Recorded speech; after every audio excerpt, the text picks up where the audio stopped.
Okay, I'm just setting up and a center waiting for guest speakers.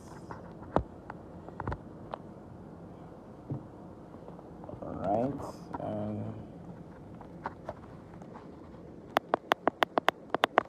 okay.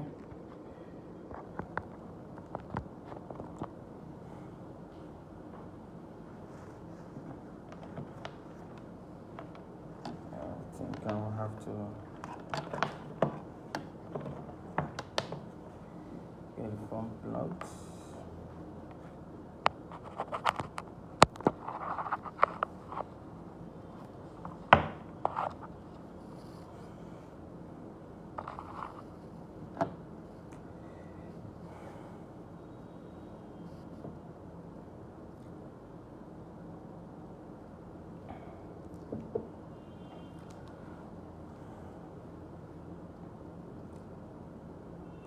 All right, hello everyone.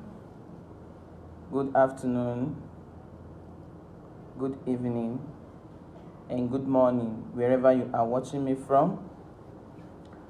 Just as discussed in the past, and as I really said earlier on, that today we shall be discussing an important topic that has to do with development. We have so many guest speakers that will be coming online in no distant time, just about 5 minutes more. They will be online. So they will be online in no distant time. They have so many things to share to us. Just feel free, listen to them and join us. Join us in no distant time. I'm going to bring all the speakers online, and we are going to discuss. All right. So, like, the topic we are going to discuss today is on development. Development, and it's a topic that we all need to contribute and say something, because it's something that affects each and every one of us directly. It affects each and every one of us directly.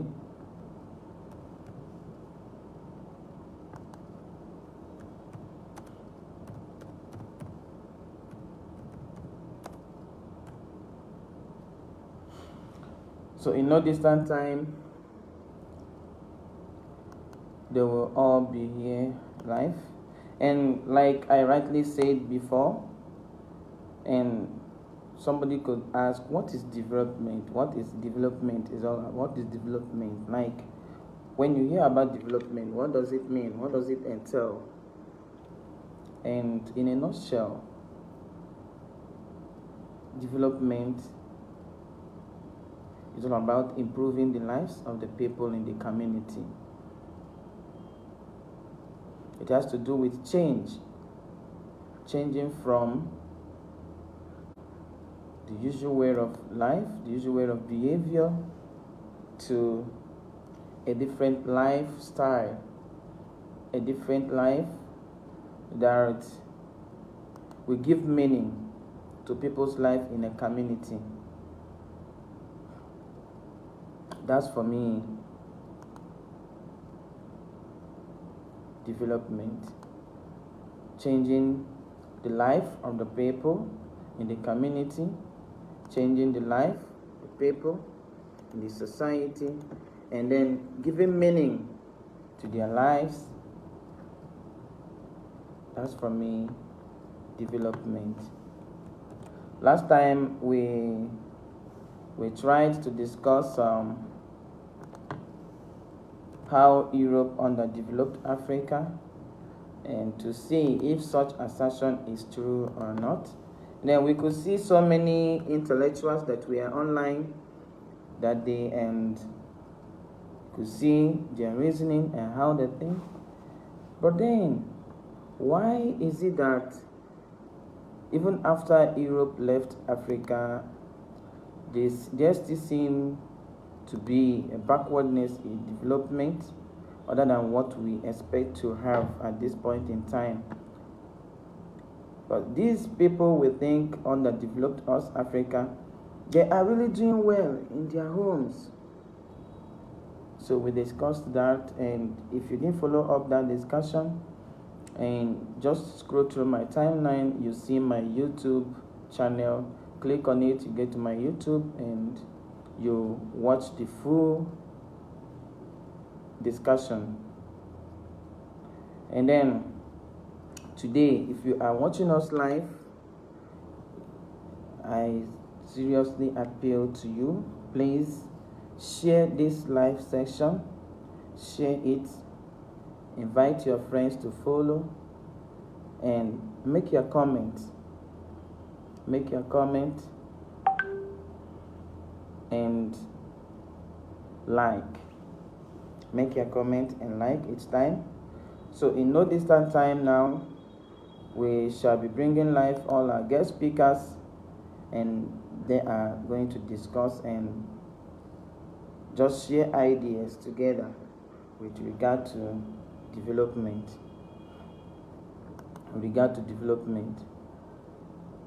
Just stay tuned. They will be here in no distant time. But then, I used to say the process of providing or the condition that offers opportunity for improving the quality of human life in a community, that for me is development. And just as we know, development covers three main aspects, but I chose to add, it covers four aspects. One, development tries to raise people's living standards, including improvement in food, shelter, that is house, education, employment, sanitation, environmental protection, and health service.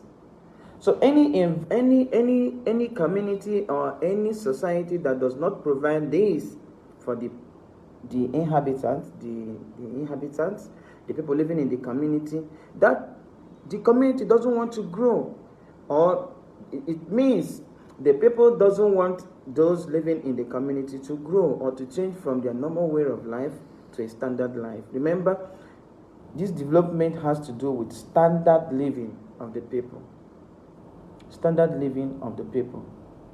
Now, it tries also to create conditions that can increase growth in self-esteem. When you come out to speak, you don't consider yourself as being low. Then you consider yourself as a normal human being. So, growth in self-esteem through improving or introducing social, political, and economic system, an institution that promotes human dignity and respect. You see, that is why some people, and that's why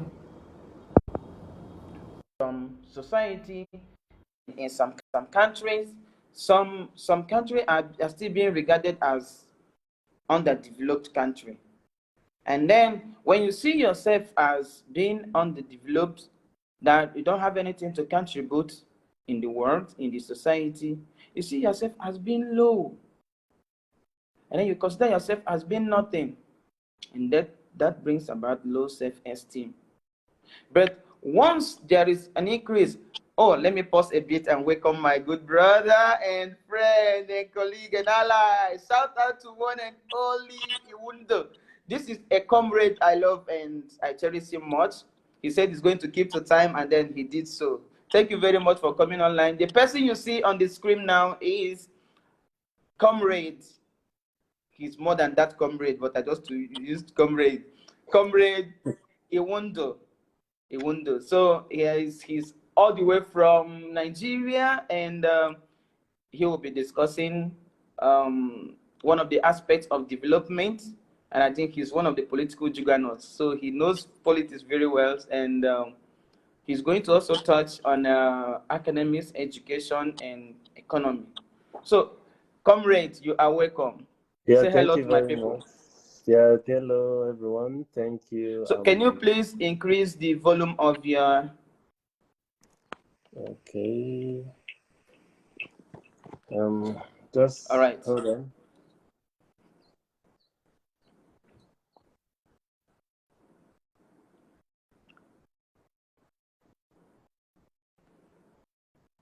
Hello, can you hear me?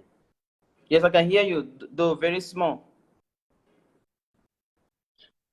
Okay, so let's get louder. Is it loud now? Okay, it's okay. It's okay. I All right. can at least hear you now. So you are welcome. Just say hello to my people and... Yeah, hello everyone. My name is Peter Kelvin. All right. Now, like I was saying, so this tries to create conditions that increase growth in self-esteem through improving or introducing social, political, and economic system and institutions that promote human dignity and respect. So once a society is backwardness in growth, in development, other societies that see themselves as superhumans, we continue to look down on that society. That's why every society has to grow. And that's why every society has to develop. That's the reason we are discussing development today. And I'm just, okay. That's why we are discussing development today. I'm just trying to bring in one of the guest speakers. He's finding it difficult to um, come live. Let me send him a message.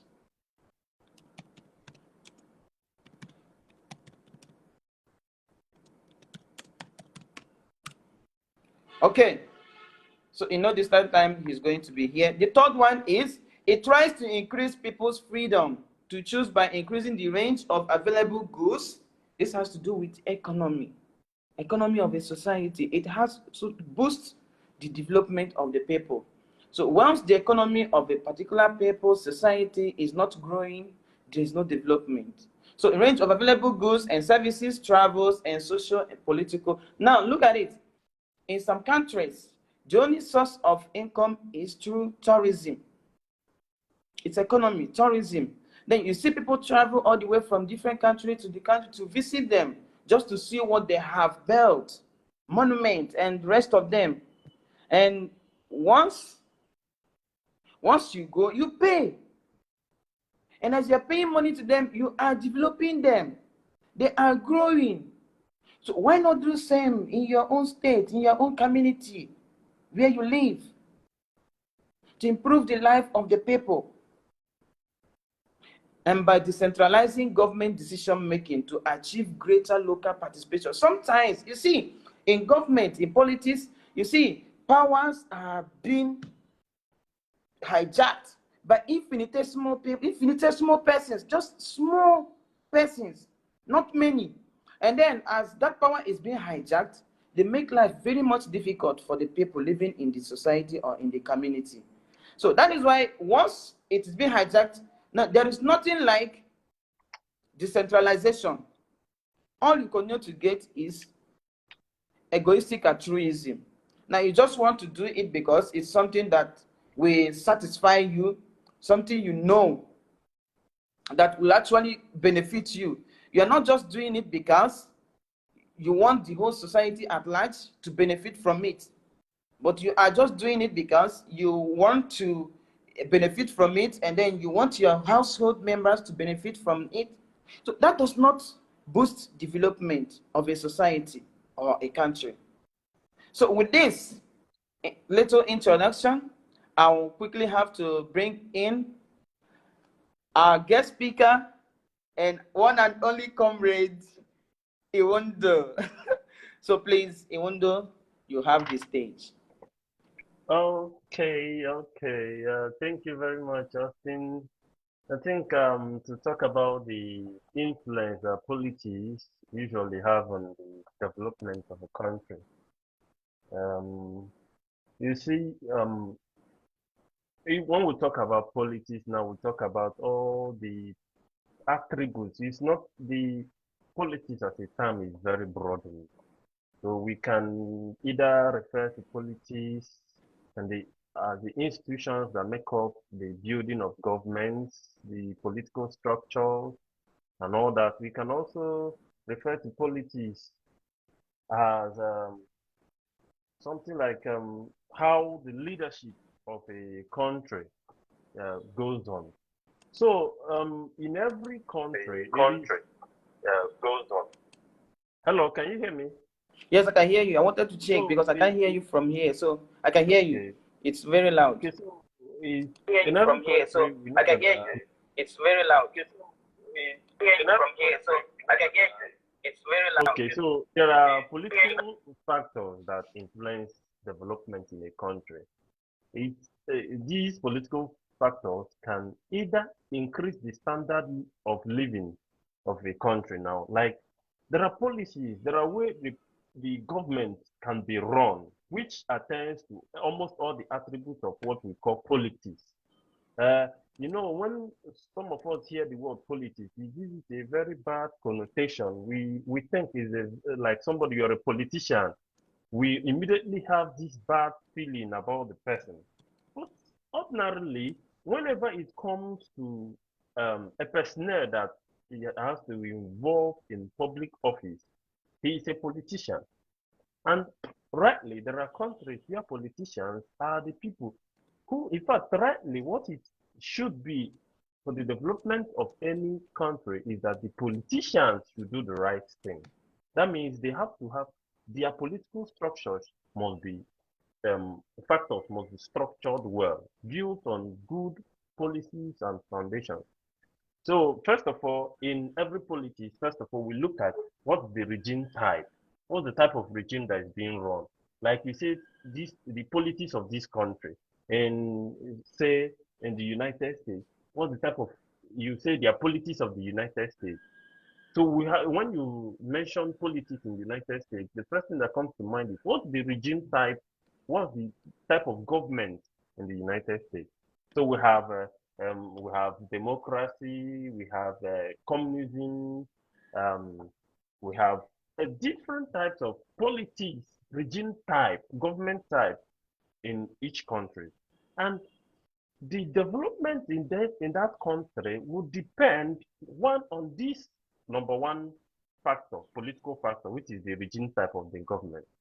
A purely democratic nation without the influence of corruption, which has permeated a lot of democracy in a lot of countries today, if the democracy is structured well, you see the country moving on well, you see development.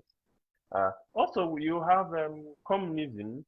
In a lot of countries that practice communism, and even those that there has been a downgrade of the communist unions, you see that most of their development will structure on the let's say um, the structures in the government which are being owned by the society, not necessarily individual now. Whereas in in a democratic system of government, you see more of a capitalist movement, whereby democracy gives you this privilege or for people to build with the nation.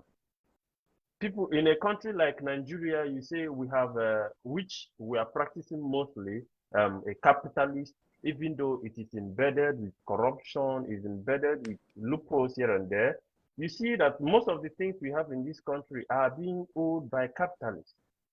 There are people, say, Aliko Dangote, who controls a lot, part, a very huge percentage of the production, the export, the import of the country. These people, if it is a real democracy which moves on a good system of government, you see that these people are checkmated. You see that the country does not just leave them at the whims, that they make the policies themselves. You see, there will be also competition. You don't leave one person to to own the production of goods, leading to monopoly. The person decides the how the market goes up or how it comes down. It doesn't develop any country. Yesterday I was reading up where I was listening to news where people were really okay. That was not a news. It was a Twitter. It was a Twitter. Somebody was addressing Elon Musk, telling him that there there seems to be a wave, a current wave, a trend now that is going in the cell phone, in the smartphone market, whereby the iPhones are trying to top up. And in the coming years, there might be a kind of monopoly in the sales of smartphones because iPhones might take over, Apple might take over everything. Where Elon Musk was replying that he is going to look into that and make sure that his country, his company was going to be in that competition. So again, in politics, another political factor we have to look into. Okay, hello, welcome to the program. Okay. All right, all right. Sorry, Comrade Iwundu. Let me welcome our able and honorable. Honorable Peter Alo is one of the political aspirants, a very big aspirant indeed, and he has done something marvelous in the future, in the past, and then we hope he will do better in the future. So he's here to discuss one of the factors of development, which is education. He's into education too. He's a lecturer, he's a teacher, not just a lecturer, he's a teacher. So that's why I decided to bring him online today so that he will share his wealth of knowledge to people outside there. So Comrade Peter Alo and Honorable too, I welcome you on board. Just say hello to my people. And our brother Iwundu is discussing something on politics. So please, just say hello to the people. Hello to all our fans. I'm in awe of all of you. And to you, Augustine, thank you so much for convening this platform. To my co-discussant, Ugo, you be my name too. So I've been enjoying your talk. So keep sharing your wealth of wisdom and knowledge. I'm here. I participate fully. Thank you so much, Austin, for inviting me. All right. Thank you very much. Welcome. Thank you. You're welcome. So, Comrade Iwundu, continue. Okay, so like I was saying, I was trying to inform some of the ideas that pops in when you talk about politics of a country and how it affects the development of the country. I've talked about the kind of regime type, that is the government type. When you talk about politics now, we have to go into our mind what type of system of government is this country running into that shapes the politics of that country. Like any type of government you're running into always shape the system of government. It will also affect the development. Again, whenever, of course, in this part of the world where we're from, when we talk about politics, we use this, we have this bad connotation that it involves corruption, bribery and corruption. When people are being called politicians, what immediately comes to mind is that this is a bad man, this is a corrupt man.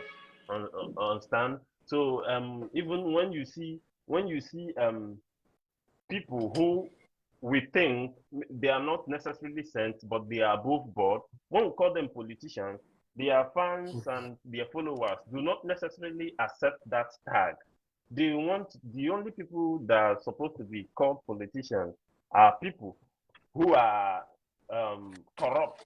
But that is not necessarily the idea. The idea is that anybody, any personnel who is in a public office is a politician, who renders his service is a politician. Well, politics should be about the services that are to be rendered. So when I talk about corruption now, corruption renders the development. It brings down the development of a country, especially as it pertains to politics, where we have unethical, dishonest, and illegal practices.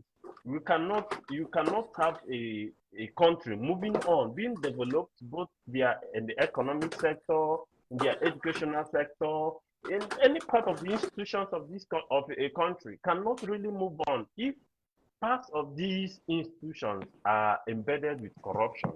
And that is what really education should do for us. I think one of the things that every country who are passing through this level of corruption needs is what I I refer to as a noetic propedeutic pedagogy. So in the sense that people are supposed to have education, people are supposed to um, be really taught. It's not about bringing one person, changing one politician to run for a 4-year term, whereas people are really corrupt. We are, as a country, you go to places, you see this corruption. It's in the system. It's in the system of most of our politics or how we run our government. It's in the system now. So, but starting from the youth, the children, they need this pre-education of the mind, that their mind are corrected, that don't take this thing. If you cannot do this thing, you are not supposed to pay to be given this office if you cannot do it. If you cannot really be a minister of education, or starting, let's say, starting from class prefect, you are not supposed to go and give your teacher biscuits and sweets and all that nice things so that you be made a class prefect. So that is where the pre-education of the mind starts off. That when we excel these corruptions from our last, our young people, then the politics will be rebranded. It will not be whenever a politician is being called, we'll have a very bad notion. Again, another factor in the politics that affects really our development will be the trade laws. Trade laws. Of course, here in Nigeria, again and again, we have been witnessing laws that affect our trade here, both local and international policies, which we are ourselves and most African countries do, which do not affect us. You see, our money keep coming down the value. Why? Because some politicians might have this mindset of even supporting the underdevelopment of our country. I listened to you when you were talking about how Europeans underdeveloped Africa. You see that, like the question you asked, Europe, they are gone. They are no longer here. But yet, we ourselves, by our own selves, we are our problems. We are problems. It's as if some of the policies our country made, they are really against us. Like when you listen to some of the policies, when you go to you listen to people who made the minister of finance, you listen to the CBN governor in our own country. Then when you begin to analyze some of these things, you you can't but question yourself, are these policies really to help our country development? Like, are these people doing this in such a way that after these things now, the end game will be that our country will at least rise above what it used to be in terms of development? Then you see that some of these laws, the tariffs, the taxes, the import and the export duties, they are really not helping us. I think the politics we start failing as politicians, as in terms of development, when we don't really have any impact, when the politics does not really have any impact in our development, especially when it comes to wealth creation. You see startup companies these days now, once maybe after a while, 6 months, 1 year, they are going down because of some of the policies of the government. There are no structural policies that will help some of the startup companies. You have some of these tech companies who are starting up. You have some of these our years who have really good mindset to start up something.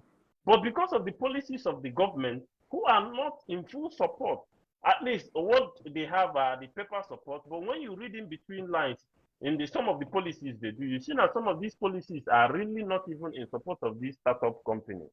I have a friend who started up a startup company. I think it was before uh, the policies on how much. I think that was last year or this year when the government increased how much the percentage that comes to when you pay in a money into your account, you know the government takes some tariffs, some taxes, and when also you withdraw it. And after a while, this my friend, he has been going back and forth. He has to recognize that some of the policies which the government, if he himself is to really establish as a tech company, that they were against him. And for him to really establish with partners outside, he needs to really show them the evidence that he is legal and that the government supports him. Like he is not operating illegally in the government in the country. You see, some countries have accepted the blockchain, the Web3 technology these days, whereby the cryptocurrency is being structured in and the usefulness is being accepted. But our own government is still backsliding. These things might seem normal, minimal to us, but these are government policies which make up our policies that have been affecting our development here as a country. Finally, I will also say that part of these policies are what I know as the human factor, the government personnel. See, it seems day by day the people we put into office can also make or mar our development. And this is really when the core factor of when you say politicians. Who are the politicians? Who really, they are the ones who position any country for development. You see, a country like Singapore is rising from their road, the vigorous growth they had based on Lee Kuan Yew's leadership. So you have the Chinese growth rate due to the leadership. And any country that wants to position in a very good speed of development will really have to educate themselves to accept the fact that there must be people who will rule them. But it will not be like giving the power to people whose only alliance are to themselves. People who do not really align with the interest of the people. So we as a country, we should look into this human capital, the institutions. We can select people when there are elections. People should no longer shy away from being political in nature. People should stop being against the politics, thinking that it is not in their interest to vote in or to really participate. I think the human capital, the institutions we have, the religious institutions, the health institutions, social institutions, if we can come together and really sensitize our people about the fact that it is not the system, when we say we should sanitize our system, our political system, there is no structure that is called political system. It is the human factor. It is the people we elect that will be there tomorrow. And when we keep recycling the same people over and over again, development will never come to the country. With these few points, I think the role of politics, we can see that politics goes a long way to help any country develop.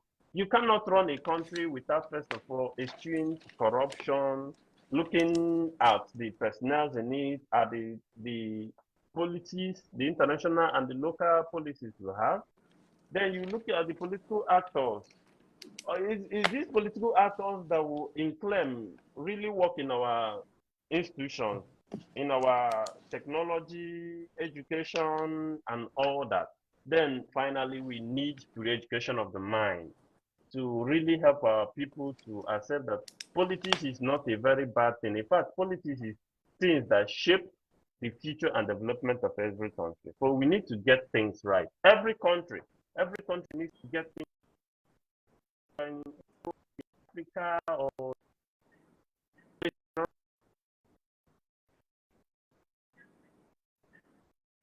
thank you very much, Austin.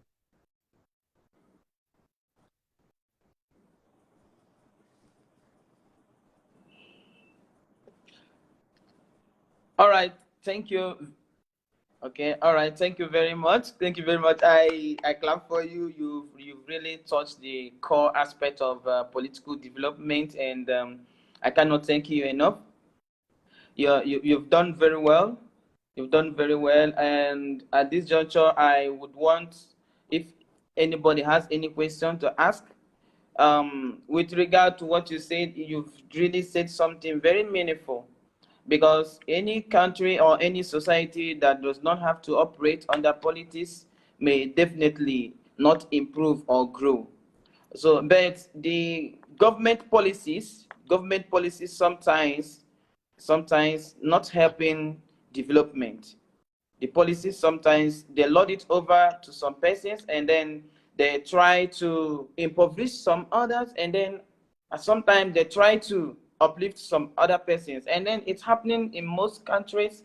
And that's why in African countries, in quote, you see some individuals growing, and then some others backsliding, going backwards, not because they don't have the means of growing or don't have the means of, developing their society or the country, but because the government policy is not helping.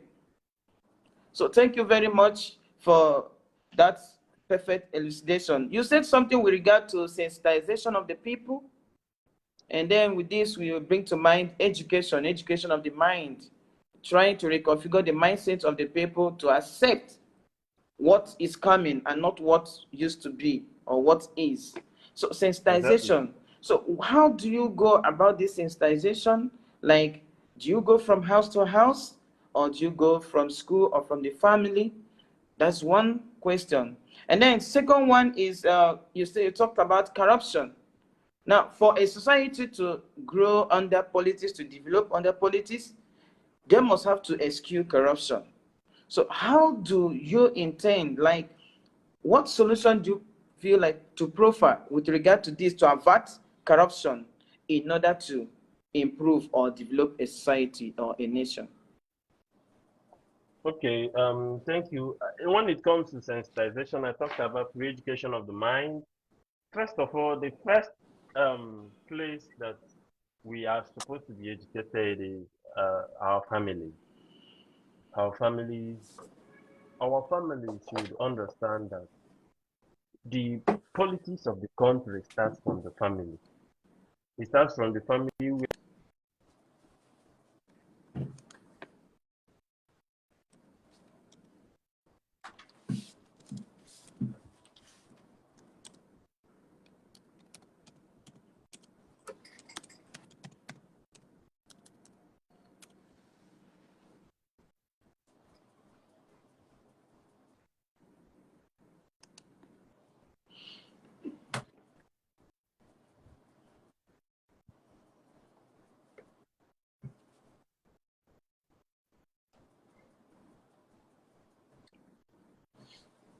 Okay.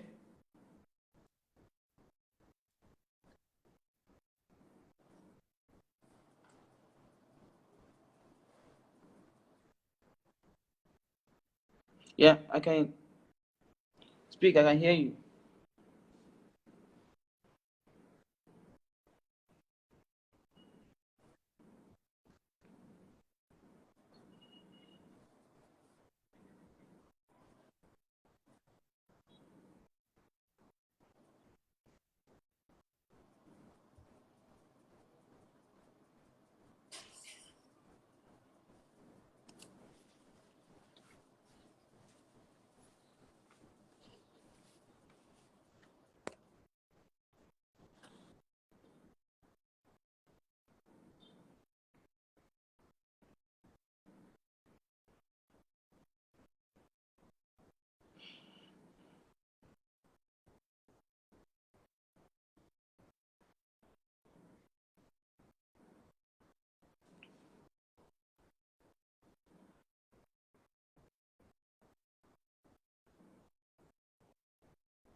It seems you are having network issues.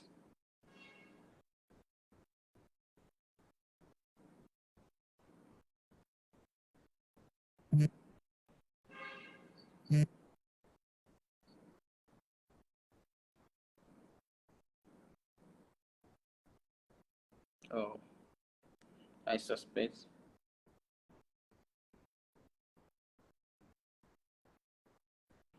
I suspect it's network problem.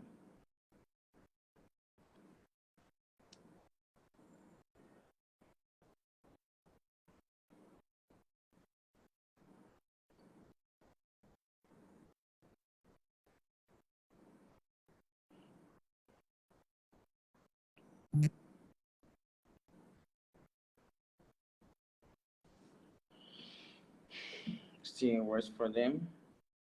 He has actually touched the mainstream of political development, and it has actually been a wonderful moment having him.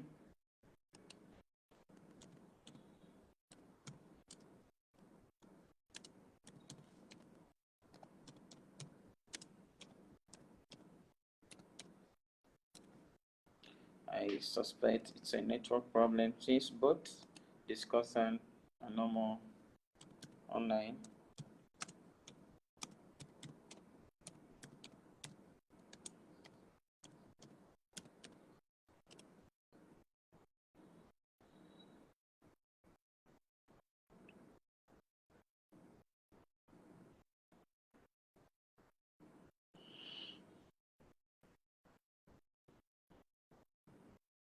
Also, he said something with regard to sensitization, and that's what he is trying to explain. Sensitization, education of the mind.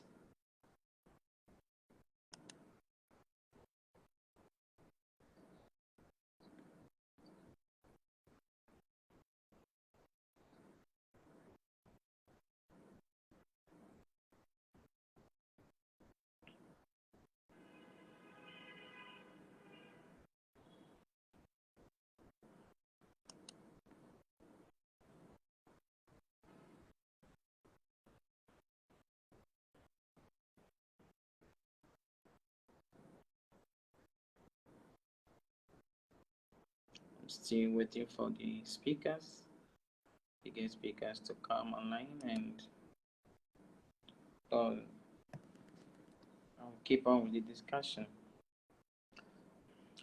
So it's widely argued that a new development, that paradigm is needed that puts people at the center of development, regards economic growth as a means, not an end. Sometimes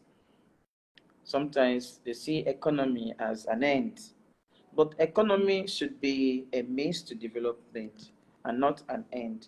And I think that's the reason why some countries are lacking backwards in development, because they see economy as an end to development, but it should be a means to development and growth.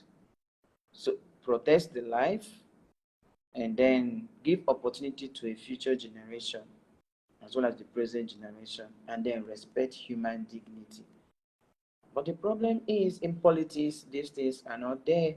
Not that the persons, the person, because politics is not a name, is not someone, it's just a nomenclature. So the persons that are there to represent the people in politics, they know all this. But why is it that sometimes they don't implement this? Why is it that they don't implement this? Sometimes they see human being as a means to their end, to achieve whatever they want. But after that, once election is over, the promises they made, everything comes to an end. And they don't really put into practice what they have promised. They don't really put into practice what they have said during their campaign. But as long as immediately they are elected and sworn in as the leader in a country or a society, those promises comes to an end. And then everything they do after that is to amass wealth for themselves and then for the family. And then that's all. But then they forgot that economy should be a means to boosting and then increasing the life, and then the opportunity of the people in the society. So once the government policies, once the policies are not to the favor of many in the society, but to a few infinitesimal persons in the society, then where lies the development? But I think the policies of the government should be to everyone in the society or in the community or in the country. It shouldn't be for a particular person. But once it's meant for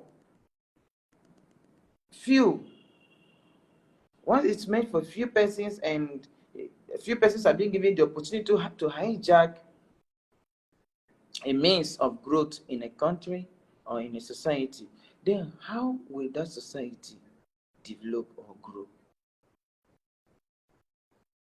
Let's say the government policy has it that every month the country will have to produce this pen, like we produce 1 million of this pen.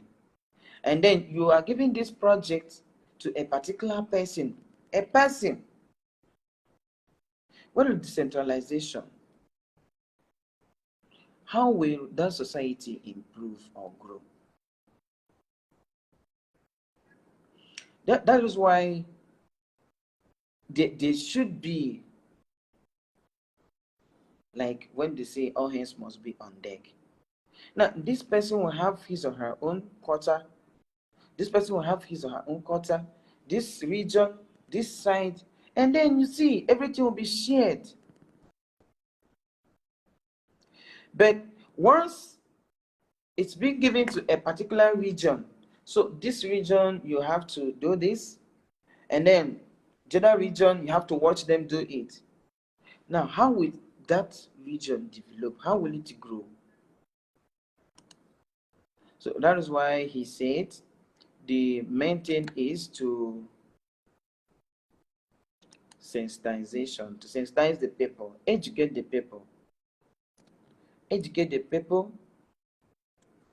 and then you see, because sometimes people see politics as something evil. They see politics as evil and they don't want to engage in it. And it's true also because in a society whereby you are foreclosed from talking, nobody wants to hear your side of the story, nobody wants to hear you. So how will the society grow? You see, in a society where there is law, a law that says you have a right to freedom of speech, at the same time, the leaders would say you do not have the right to speak, that you have the right to freedom of speech. It's true, you have the freedom of speech, yes, and then you also, whatever thing you say, it's your own opinion.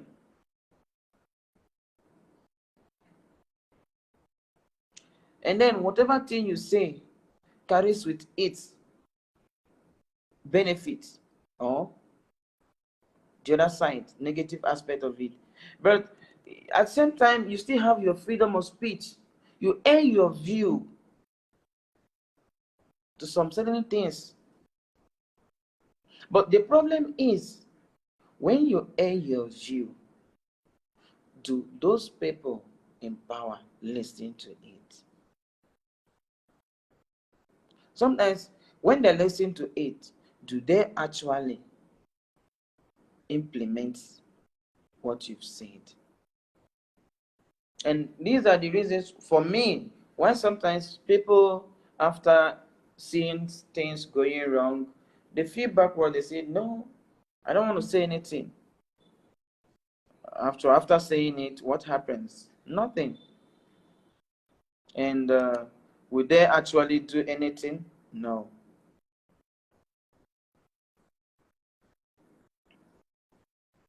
See, it's a problem.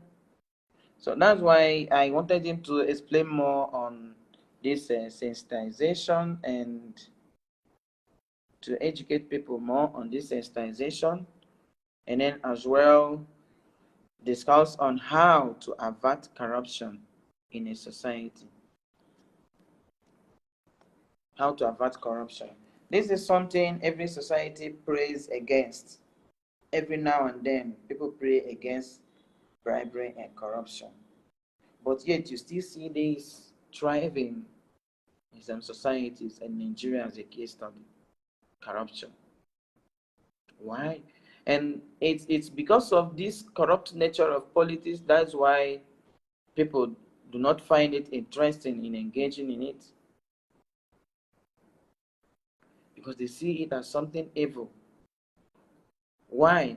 Because somebody will come up during campaign and make promises and say one or two things. This is what he's going to do. This is what she's going to do, and he or she's going to stop this and do this, and then afterward, it's just a vague thing. It will not be implemented.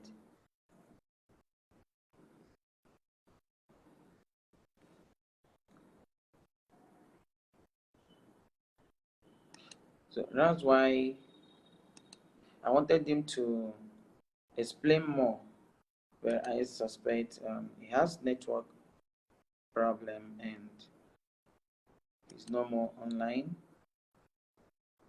and I'm just trying to bring him online so that he will speak more on this, and he will speak more on it.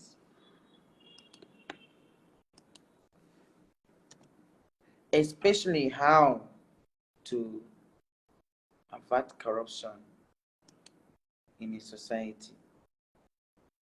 Especially how to avert corruption in a society. So please, my friends out there watching me, please, we have so many guest speakers. One person just spoke, but I think he has network problem, and he will still come online to answer some questions. And then if you have some questions to ask with regard to our discussion here, development, the mainstream that has to do with development, that is politics, economy, social, and education. The last speaker that just left now spoke on politics, and he's yet to entertain some questions before he had network interruption. He will still come online. So, but please, I beg you, just share this live session, share it, comment, just share, comment, and encourage your friends to follow us. Just share, comment, and encourage your people to follow us. Please, it's an appeal. It's an appeal. It's an appeal. Share, comment, and invite your friends to follow us. I'm just trying to resolve the issue the first speaker had with his phone, and it's actually a network problem. I think in no distant time he will be here with us. I'm also trying to bring one of our speakers online that he is to discuss on education, and he'll be coming. He was here with us, but I don't know what happened. I think he will stay.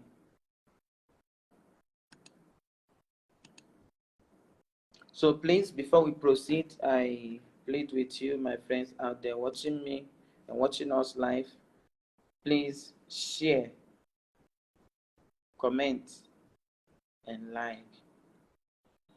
Share, comment, and like. Okay, I'm bringing him live now. Good.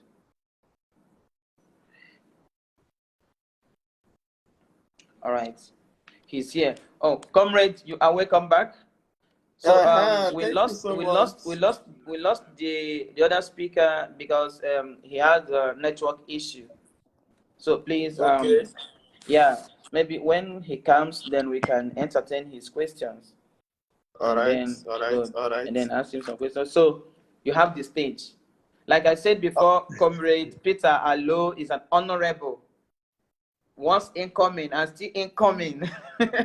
Once incoming and still incoming. He's an honorable, and he's doing well. He knows so much well in politics, and he has been doing well in educational aspect of development. So he's Yeah. a lecturer and a teacher too. So he has so many qualifications. I will not go on to enumerate them. So, Comrade Peter Allo, thank you for honoring our invitation, and then you have the stage. Thank you so much, Comrade Austin, for inviting me. It's a privilege and an honor to share the stage and share my little knowledge with your fans and sponsors of this program. I'm very happy to be here. And I just want to title my presentation, Education as the Gift That Keeps on Giving. Okay? Education as the gift that keeps on giving. In fact, as we all know, the most critical element for the development of any country is the educational system. In fact, I normally argue that the salvation of a country lies in the education of the young ones. And wherever you are listening to me this in the morning, afternoon, or evening, depending on the part of the world you are listening from, just know very well that everything you need to succeed is embedded within you currently as I am speaking. Everything. The capability to be a millionaire, the capability to be a president, the capability to be a business person, the capability to be a dancer, the capability to be a doctor, lawyer, all whatever you need is found within you. And there are three fundamental truths, indices actually, that points out to this truth. Number one is the gift. We all have the natural gift to learn. Man, by nature, is a learning machine. What it means is that from the time you are being conceived in the womb, you began to learn. What does it mean? What does a baby do for 9 months in the womb? What a baby does is to learn how to become a baby in order to be born. So the 9 months spent in the womb is actually learning. So when you are born, you start learning. A time comes, you start learning how to suck breast, how to crawl, how to walk. Wherever you are currently in life, it's as a result of the learning you've undergone. So the gift to learn is natural. So that natural ability to learn and become anything is a gift by God. But secondly, the second indices is that we all have the choice to learn. That is the willingness to exercise this gift. That is the choice to learn. So you may have that natural gift to learn, but you can decide not to learn. You can deliberately stunt your growth, which will be a disaster. So the choice to learn is yours. And then the third indices is the discipline to learn. Discipline simply means, I would define it simply as the ability to follow a process for a predetermined outcome. There is an outcome you want. You say, okay, if I say I want to be a doctor, there's a process. So once you have determined the outcome, you have to follow the process. Yeah, you go to the high school, as it comes to some countries, or secondary school, or you go to the university, and then you study medicine, do your residency, and all that. There are processes you must go through to become a doctor. So for you to ignore that primary asset, which is yourself, that which is embedded in you, is actually foolishness to the highest degree. Because the greatest gold mine you have is the mind. And the only excavator you have to dig out that gold in that gold mine is education. So, in fact, as we all know, our Uncle Nelson Mandela would say that education is the greatest engine of personal development, because it is through education that a daughter of a farmer can become a doctor. It is through education that the daughter of a farm worker can become the president of a nation. And he went on to say that it is what we make of what we have, not what we give, not what we are given, that separates us from another. So that capability to get educated is a mandate, because when God created us, he gave us that ability to apply our mind to something, understand it, and improve it. When he said that you should have dominion over every creature of the birds and air and sea, it means that you should learn how to command resources which has already been given to you as a human person. And so this is where I will drive my reflection this morning to the arena of the society. Of course, as my brother said, you know, I am a politician, a political philosopher, and I can't talk about the human person without talking about what the society should do to enable the human person to develop that innate capability that is actually embedded in the person. And here it is. We live in a country, sadly, I'm from Nigeria. We live in a country, sadly, where we have 20 million out of school children. It is actually an odious statistics that shouldn't be had. In the whole of West Africa, it's about 208 million out of school children, which is the highest in the world. It is shameful. It is nauseating. In fact, it is disgusting. And look at the statistics equally, what it has led us. It has led us to a society where we harbor about 100 million people living in poverty. We have about 56% unemployment rate, and we have bandits, terrorists, and all manner of societal ills. All these are in one way or another connected to our lack of emphasis on education. Because, like it or not, education is a human right. It is one of the most powerful instruments, in fact, a powerful driver of development, and the strongest instrument to reduce poverty, to improve health, gender equality, peace. Even to achieve peace and stability of a country, education is a sine qua non. In fact, education delivers one of the greatest returns in a country, in the sense that if you want to check your human development index, it is normally measured in terms of your health, education, sanitation, and all that. So if your education is lacking, your citizens can't develop their capabilities to produce value in order to be traded for. In fact, the reason why Nigeria is actually a consumerist economy is as a result of our poor educational system. Let me buttress further. The GDP of a country, that is the gross domestic product of a country, is a measure of the total number of goods produced by the country.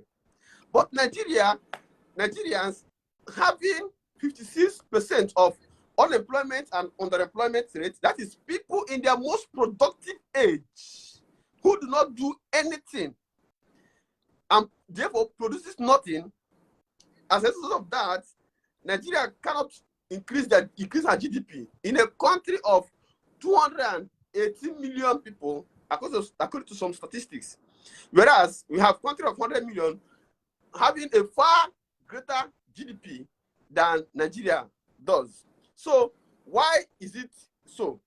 Because you have neglected education from all its round. In fact, if I should take you back to the division of education, from its etymology, education is actually derived from the Latin words educare, which means to bring out, to nourish. In fact, the second allied word to it is educatum, which means the art of training or teaching. And another allied word is educatio, which means breeding or bringing up. That is really. In fact, if you look at the Greek word for education, it's called pedagogy. That is art of teaching. From where I come from, if you go to the Igbo words, you look at something like ozuzo, muta, that is learning or understanding. And if you bring the verb imuta, to learn, which still translates to training, breeding, or nurturing. So, like it or not, you are always in that process of learning. Like I said earlier, man is a learning machine. And once we leave our kids, 20 million of them, roaming about the streets, some are engaged in child labor, some are now victims for pedophilias, for pedophiles, some are now victims for terrorists, some are victims for all manner of societal ills. Why? Because we have neglected education. In fact, it was Immanuel Kant, a philosopher, who once asked a question. He said, how can perfection be sought? Wherein lies our hope? He said, he answered this question by saying, in education and nothingness. So the only solution, but the one major bullet point that we can use to restructure our country presently in its inexorable movement towards an abyss is actually to revitalize our educational system. In fact, the passion to educate our young ones was what drove me to found Sapitis Academy, which is simply an academy that helps students by using a fourfold responsibility. One, for educational, for economically disadvantaged teens, that is children who come from indigent homes, poor homes, who could not, their parents could not afford their fees and all that. So we find a way to facilitate scholarships for them so that they will be in school and learn. Because I know that the return on investment of education is incalculable. In fact, the return on investment of education beats any return on investment you can get from any investment you have ever made in life. And then the second thing we do is the remedial programs, which is geared towards. Okay, is it back?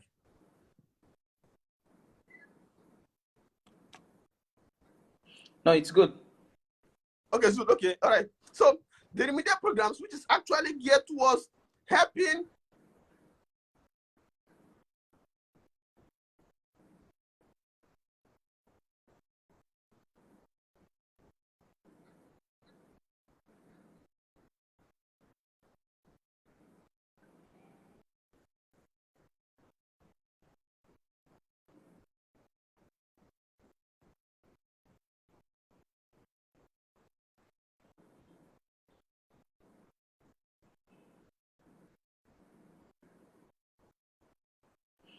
Oh my God.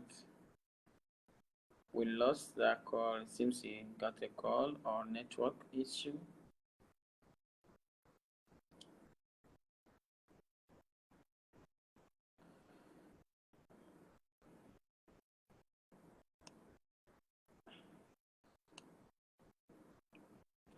Let me see if I will bring him mine again. He's still talking.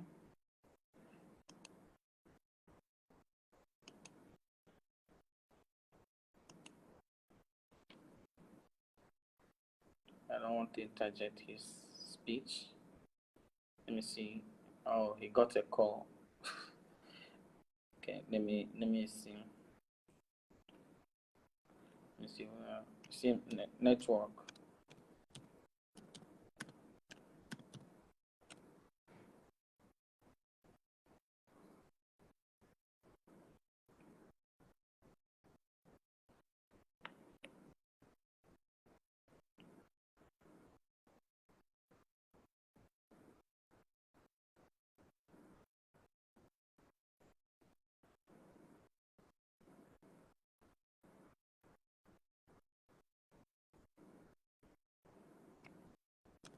Yeah, you don't even know what happened. I suspect it's network.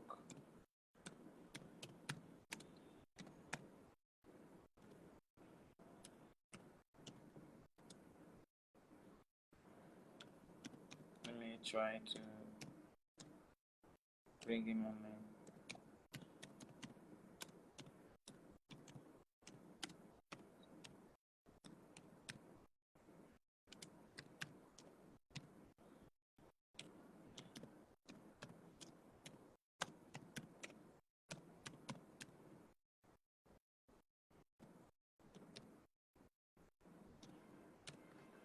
All right, just as he said, he already has a foundation that tries to bring out from the people, just as he said, from the etymological explanation of education. So So he already has a foundation. So you can, I will tell him to drop his foundation link here. And good. All right. You have the stage. Sorry for Okay. that interruption. I suspect it's a network. I Yeah, know most the network probably. there is quite bad. Sometimes it can happen that way. So Very sorry for true, very true. that. Very true. All right. All right. Beautiful, beautiful, beautiful. So, yeah, I was talking about what we do with Success Academy when it comes to education, because we find out that out of the 20 million of school children we have in Nigeria, some of them are located in the north, some in the east, some in the west, and of course in the south. So, with regard to that, we set out to ensure that we send all kids back to school. We educationally enfranchise as much as possible our children. Like I said, the first one, we try to facilitate scholarship for students from indigent homes. Then secondly, we provide remedial programs for poor performing students. And then thirdly, we try as much as possible to provide cognitive and technical skill acquisition programs for children so that they will acquire both the advanced cognitive, socio-emotional, technical, and digital skills they need to succeed in today's world and give them a competitive edge. And then we try as much as possible to help them identify their career as early as possible, because once you identify where you're going as early as possible, it's easier for you to know the trajectory to follow.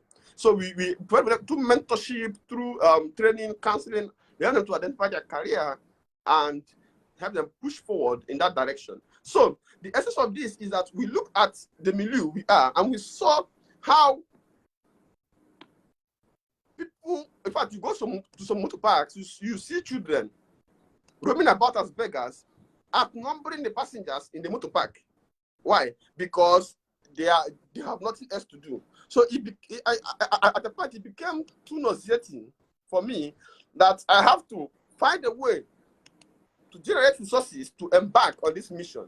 Because I know, as Mahatma Gandhi will say, by education, I mean an all-round drawing out of the best in mind, body, and spirit. So we make sure that we draw out the best out of these children instead of them going towards the wars or becoming terrorists or becoming bandits or becoming unproductive members in the society. In fact, to tell you the truth, Nigeria has one of the most unproductive sects of people in the world. Not because these people do not want to work, no, but because they are not just unemployed, some of them are actually unemployable. They don't have the skills requisite to produce what is relevant in the 21st century. That is the major challenge. So, how are we going to ensure that we revitalize our educational system? One, we have to begin from basic education. We have to begin from basic education. Education at the basic level, at the primary or secondary level and high school level, should not just be free, it should be qualitative. It should be qualitative, such that at tender age, children should be exposed to computer trainings, should be exposed to climate change, should be exposed to political philosophy, should be exposed to sciences, medical sciences, should be exposed to robotic engineering, should be so as early as possible. Because go to China, that's what the Chinese did. They find a way to integrate the practical aspect into their educational system, and by so doing, they ensure that they created, in the word of Aristotle, a sound mind, a sound body. They are not just acquiring the theory, they are not just doing rote learning, they are actually producing, making their children from as early as possible as productive. So now, what are we supposed to do as a country? Number one, we have to make smart and effective investments in children education. Then, apropos to that, we have to ensure that the ugly phenomenon of annual ritual strike in a higher institution should not just be ended, it shouldn't be contemplated in the first place. We have lost so many days, so many parts. At the point we lost an academic session owing to strike. And the most affected people are the poor in the society. Because, to tell you the truth, the people who need education the more are the poor. Because the more the poor learn, the more the poor can earn. And the easier it is for them to escape poverty. But if you reverse it, if the poor do not learn, they do not earn, they now become ready-made tools for election violence, for ballot box snatching, for terrorism, all in a bid to eat. Many people are going hungry in Nigeria, not because of anything, but because they cannot find work to do. But if you contrast Nigeria with countries like Norway, one of the most developed countries in the world, you see that their investment in education is so high that each of their citizens, by default, is just productive. It's just productive. If you look at US, Russia, Denmark, look at the whole most developed countries in the world in that list. All of them do not play with. In fact, they invest the highest percentages of their budget in the education sector. Then inversely, in Nigeria, where we invest the least percentage of our budget in education, that is where you have numerous after-school children. And other African countries, 298 million of them. In fact, and of course, our Human Development Index is the worst. In fact, it is not even a coincidence that in the northeast of even a country like Nigeria is where you have the lowest level of education. It's in the northeast Nigeria, and that is where you have the highest rate of terrorism. In fact, that is the most insecure geopolitical region in Nigeria, the northeast, and that's where you have the lowest education. So look at states like Yobe and Bono. So inevitably their lack or their refusal to invest in education is what inevitably made them the epicenter of terrorism in Nigeria. So the gift of education is actually endless. It is a gift, like I said, that keeps on giving. It is a gift without an expiry date. It is a gift. It's a blessing that keeps on blessing others.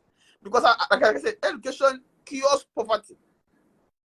The fastest way a country can defeat poverty is by educating the poor. The easiest way to pull 100 million out of poverty is actually by investing massively in education.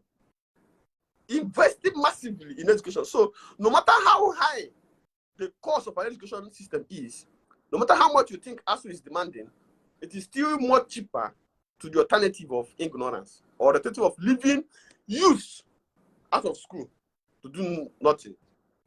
Of course, education is the foundation for freedom.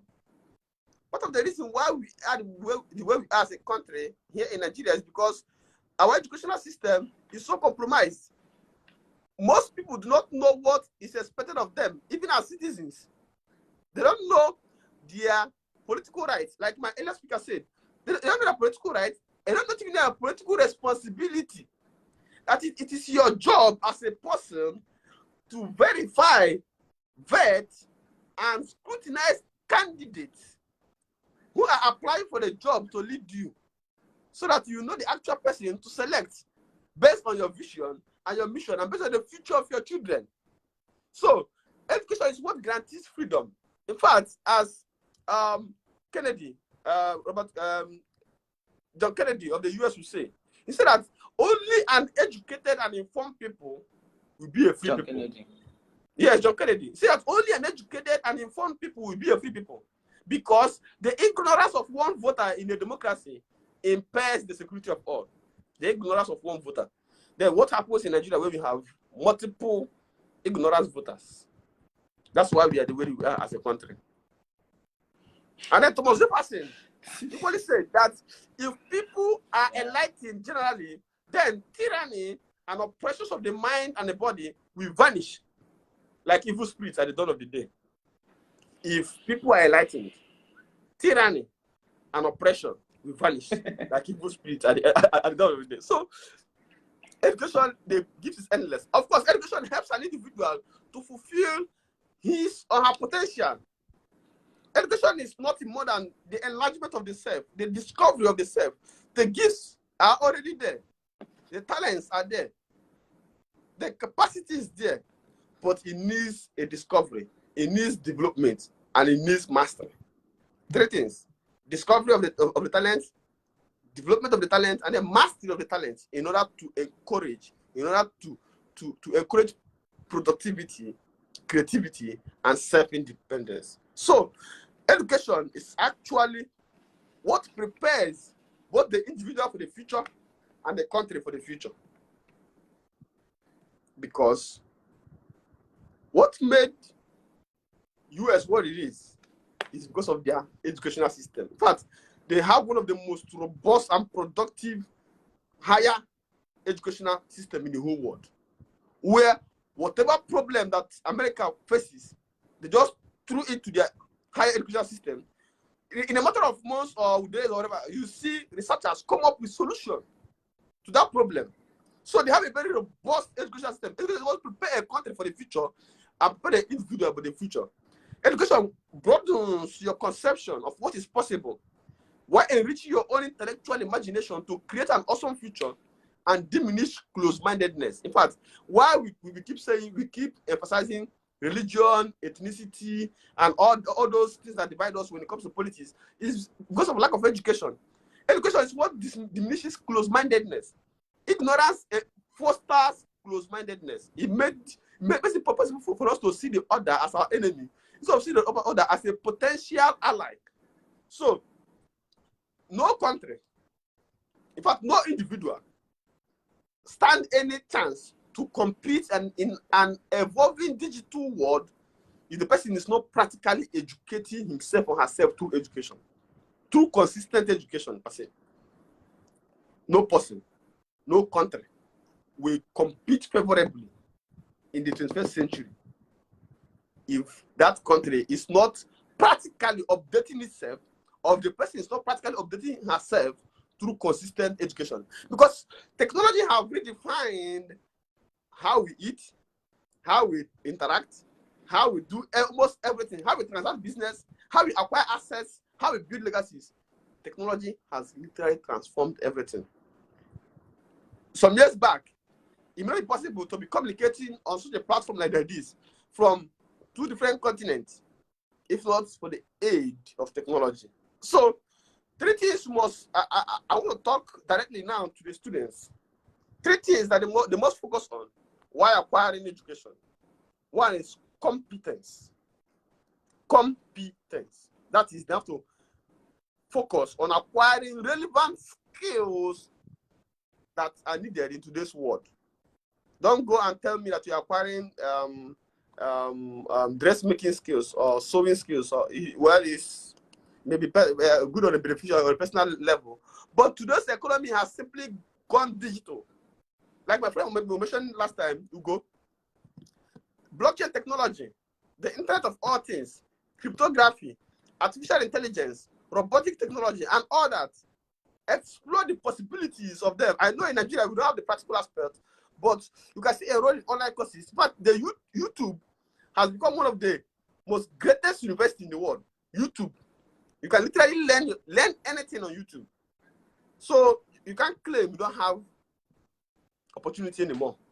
So you have to keep pace with the developing world.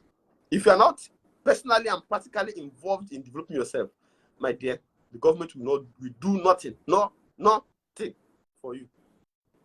So another aspect to focus on is on building competent alliances. Of course, you cannot go it alone in this digital world. You have to rely on alliances of people who have done it before you, so that they show you in a better way, and then systematically position yourself. Having built the competence, it's easier for you to collaborate with someone who has a competent tool, so that both of you can become leaders and creators in the emerging world. Because if you try to go in solo while doing something great, you will fail irrespective of your competence. So the only option you have is to join forces with other competent alliances, but you have to be competent first yourself. And then the last part I want to look at is character. Character. No matter what, if you are on the process of education and you do not build your character, burnish your heart with values, enduring values, then at a point you will lose yourself. You now deploy the knowledge you get to harm humanity instead of to protect humanity. So your success and your impact is naturally a function of your character, of the value and persona you command as a person.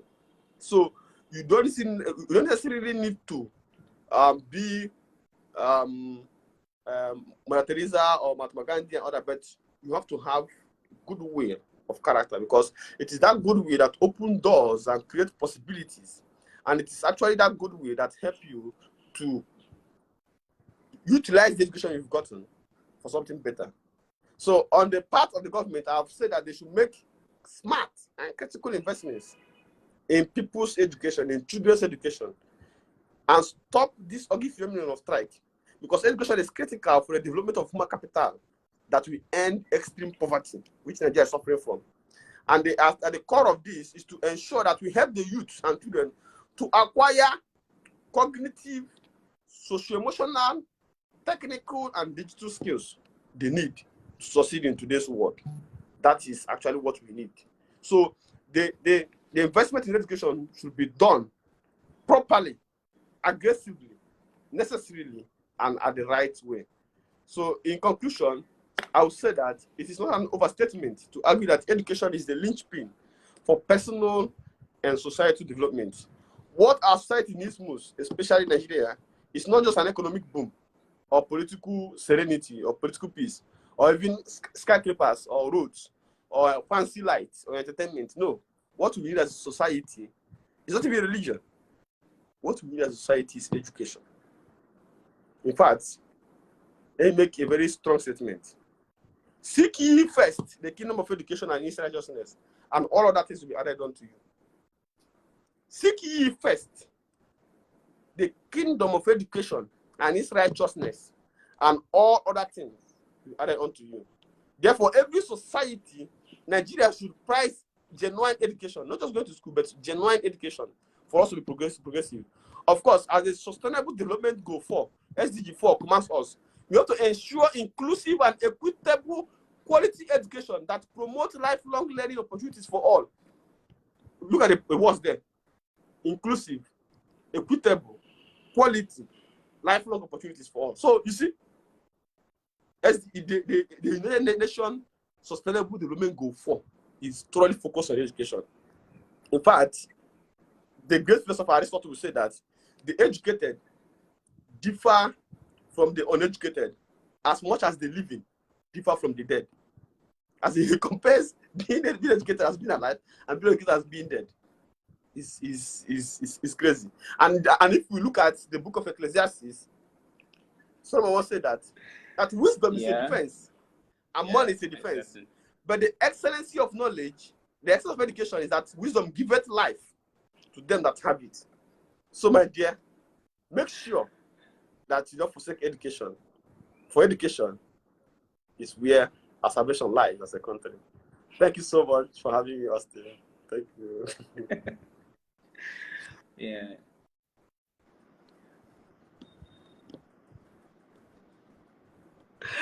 All right, thank you very much. I give you this accolade. Thank you very much. You've done really wonderful. Seek ye first the kingdom of education, and every other thing will be added unto you. Honestly, yeah. Honestly, I will not forget this in a Jeff. I mean, when the scripture says, seek ye first the kingdom of God, and every other thing will be added unto you. Then you've just said, you made a strong statement. Seek ye first the kingdom of education, and every other thing will be added unto you. Honestly, what you've just said is wonderful, and there is nothing short of what you just said. It's actually the truth. Seek ye first the kingdom of education. Education has it all. When you're not educated, how can you engage in politics? When you're not educated, how can you engage in economies, in finance, in business? When you say that you're a trader, how can you be a trader when you're not educated? How can you even drive, be a driver, doctor, nurse, if you're not educated? honestly, you've really touched the core aspects of development. I mean, remove education from a society or a country or a nation, that nation tends not to grow. They'll recline to backward. That's why till today, Africa continues to bleed and continue to say that Europe underdeveloped them. I said, no. We should fall back, and then, yes, it's true, we should flash back to what happened in the past, but we should project a better future with the present. How far have we gone with our education? And then you've just explained it here, following the Latin etymology of what education is. Educare, to bring out, to lead out. I mean, when immediately you said that, honestly, I was touched, because this is something we know, and it's wonderful. It's wonderful. Bringing out the potentials in people. Now, how can you bring out the potentials in people when sometimes some persons adamantly refuse to go to school? Of course, you know that. Yeah. There are some persons that adamantly refuse to go to school, but there are many, thousands of them, millions of them outside there, and are willing to learn. And they are willing to bring out the potentials in them. But the way with us to learn, they're not there. And then this will immediately bring me to a question that I want to ask you. Okay. You know, you made mention of character when Sigmund Freud was discussing something in his psychological book. He said something that one is being addressed the way he dressed. The way you appear, the way you present yourself is the way you're going to be addressed. If you present yourself as a madman, you're going to be addressed as a madman. If you present yourself as a sarcastic person, you're going to be addressed as a sarcastic person. So you present yourself well, your speech, your appearance. Sometimes they say appearance is deceptive, but it's not true. It's deceptive, yes, but it's not entirely true. Because the way you present yourself is the way people will take you to be. You may say, I just decided to appear this way, to, let people not know who I am or something. No. But how you speak, how you act. And that's why you said character. A character matters a lot in every field. Character matters a lot in every field. Honestly, I really love the way you presented this. And like I said before, Comrade Peter is an honorable member. Once incoming and then presently incoming.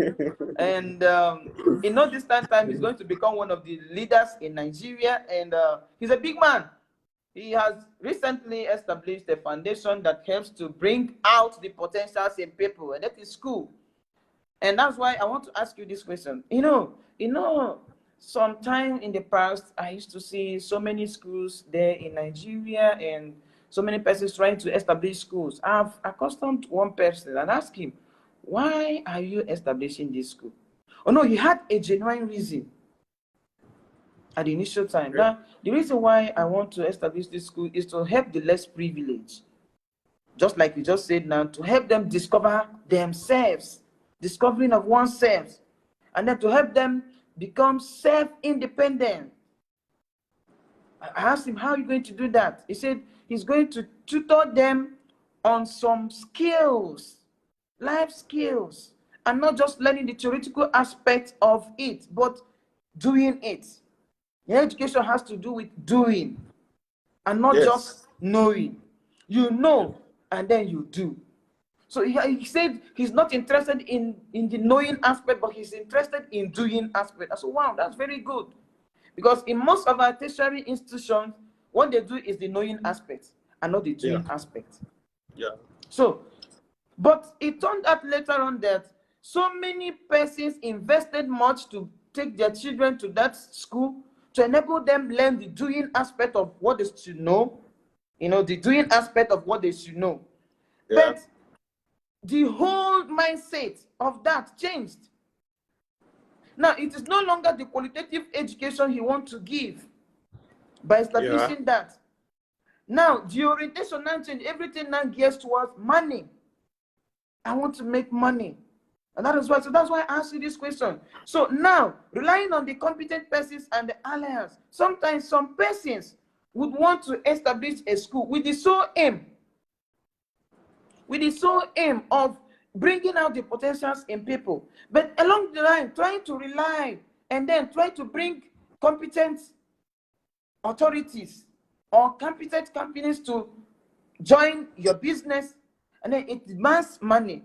And then afterwards, the mindset, the orientation of that business change. What would you have to say about that? Some persons establishing schools with good intention, but later on, it will no longer be the qualitative education, but the quantitative. People pay huge amount of money, and yet they will not learn. And sometimes, instead of the doing aspect of the knowledge, it will turn to be the knowing aspect of the knowledge. What would you have to say about that? Thank you so much for that beautiful question. It's one of the challenges I faced from my open work that I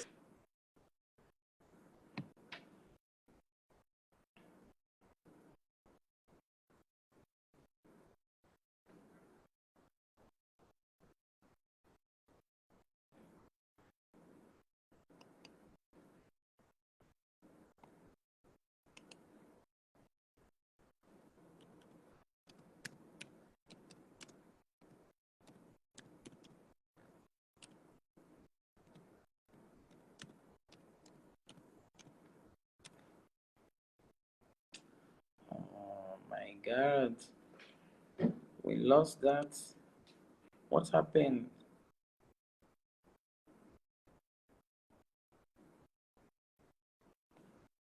Okay, he's coming live again.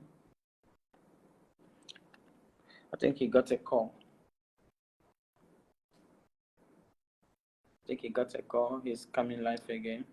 Okay, yeah. he's here. So the time, yeah. So they tell me that you do more than the school do, that some schools do. Then why don't you just open up a school? Because your remedial programs that you said is for poor performing students, it's actually better than there are some schools, because your teachers, most of those, my staff, either they are in final year in the university, so my philosophers, or they are graduates. So your teachers are more qualitative, they are more, they know what to do better, and then the children are learning more. The way you design the program, the bi-weekly test, the community development service, it's so amazing. Why not make it a school? I told them, come, listen. Sometimes I do not believe we need more schools. No. We need a better kind of schools. My great burden is actually to get qualitative education and extend it to all our out of school children. So when people try to bamboozle you, move you around, they will try to turn the academy into a particular school and then bring mediocrity into it and everything. No. We have a mission. The person needs actually a mission. And when you begin a school and your primary motivator is actually to make money, you have failed from the start. Why? Because whatever motivates you multiplies itself. And if money motivates you, because you're a primary motivator, then it's a matter of time, it will show. In fact, let me repeat for emphasis. The one great overwhelming calamitous loss we have found in schools is the loss of pursuit of knowledge. It's a loss of true education. How can a school now become a cash producing facilities? Something that's just been there to extort money from parents and children, because schools have actually sidelined learning to just make money, to collect money from students. But that would make Saptis Academy to yield to the temptation of making it a school. It is actually a misguided attempt and will not be that. The aim is to send all kids back to school. So we identify schools that are doing well first. So we look at students from indigent homes. So we pay for their school fees in those schools that are doing well, and then provide remedial programs to them outside the school so that they will continue to do better. Then provide cognitive skills and technical skills on them on some Saturdays for them to learn what their counterparts and peers are learning in other parts of the world. So the danger the person faced was, what's his vision to begin with? Like Saptis Academy vision is to send all kids back to school. educational enforcement of autism. What is his vision? His vision is actually that he needs this to help children in this aspect. Then he shouldn't have lost that vision. At what point did he lose the vision? So if he knows the point at which he lost the vision, he can retrace back his step to make sure that he focused on that which brought him. Or was it actually money that he wanted to make and then masqueraded as providing students with cognitive skills and all that? So personally, I wish that educated men already will be so aflamed with the desire of sending kids back to school, such that neither lack of cash or even government support should stop this mission. Because one of the things that deviate people from their vision is poverty. I'm just telling the truth. Poverty. In the means to make it. And then they now leave that which they have been sent to do. I try as much as possible to remind myself every day that these kids, we have about 154 of them, that these kids is my primary ministry. A friend will tell me that I'm a missionary, but in another platform. So that these kids get the best. So I find a way to make sure that the scholarships are facilitated, the remedial programs are facilitated. Yeah, but it's Sure different. Yeah. And a different cadre of competition for gifted academics are facilitated, and then the mentoring and tutorial services for career development are actually facilitated. So beautiful as it sounds, the mission of sending all kids back to school is more than opening up a larger school, of a single school and individual schools. In fact, some of the schools have left their students hanging out to dry in terms of career choices. Some gifted and talented teens like Mark Zuckerberg of Nigeria. We have Mark Zuckerberg in our schools. We have Bill Gates in our schools. But they are stunted from childhood because of the kind of education we have. So we keep doing our best. But I will ask the person, know where you lost the track if actually you mean to help. Know where you lost the track and try to retrace your step back to that vision you have. Unless you actually want to make cash from the beginning, then you have joined a problem we need to solve. All right.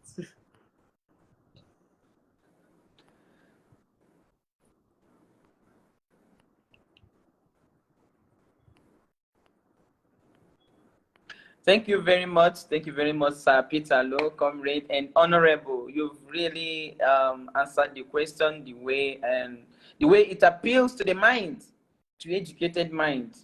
You've done really well. You've justified yourself as a teacher, not just a teacher, not just ordinary teacher. You've justified yourself well as also a politician too. Now, but there is also this question that keeps bothering my mind as you kept on delivering your speech on education. You know, when our first speaker was talking, he made mention of sensitization of the people. I mean, at least to engage them, to educate them on what politics is all about, that politics is not actually as bad as people think it would be. But politics is an instrument to development. But our politicians, the people, the persons we've given this power to, the infinitesimal persons we've given this power to enable them develop the society, they're mismanaging it. They're mismanaging it. So, and then he talked about sensitization. And now you are talking about education, and my mind, it struck my mind too, that there is need for sensitization here. Because sometimes, like I told you, some persons wills to learn. Willpower. You know what willpower is? In Friedrich Nietzsche's philosophy. Willpower. So willpower, the will is not there to learn. But there are some that has the will. And then when you ask those people that do not have the will to learn, they'll tell you, oh, you want me to go to school and waste my time? After many years, then when I come out, what becomes of me? Okay, now look at a philanthropist we know very well and a business mogul we know very well in the country, in the name of Obi Kubana, was recently given an honorary award of a doctor in economics in one of the universities in Nigeria. No, he didn't go through the rigorous process of learning, you know, from undergraduate, postgraduate, and stuff.